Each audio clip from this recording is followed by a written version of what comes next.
Parlons maintenant d'une autre chose qui est la CFE, donc la cotisation foncière des entreprises. On l'oublie souvent.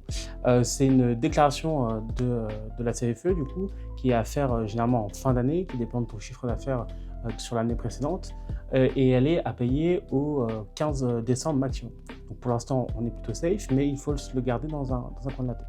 Sachez que si vous avez déjà payé l'année dernière la CFE, vous pouvez opter pour une mensualisation de cette CFE pour l'année suivante. L'URSSAF va diviser votre CFE de l'année dernière par 12 et va vous faire un prélèvement mensuel et fera une régulation en positif ou en négatif en fin d'année. Si ça vous intéresse plus, là on est assez rapide, mais je vous ferai une vidéo dédiée sur la partie CFE, pourquoi on la paye, à quoi ça sert et comment elle est calculée. Enfin, le dernier sujet, c'est la facturation électronique. Peu de personnes en parlent. À partir du 1er septembre, pour toutes les entreprises, peu importe leur taille, il y a une obligation d'avoir un outil pour recevoir les factures électroniques. Donc, quand on parle de facture électronique, on ne parle pas juste de faire un PDF qu'on envoie par mail, mais on parle vraiment d'une plateforme avec un numéro identifié pour pouvoir recevoir les factures qu'émettent les entreprises. Vous avez peut-être entendu parler aussi de l'émission des factures en format électronique, mais là, c'est pour les grandes entreprises. Pour les micro-entrepreneurs et pour les plus petites entreprises, ça viendra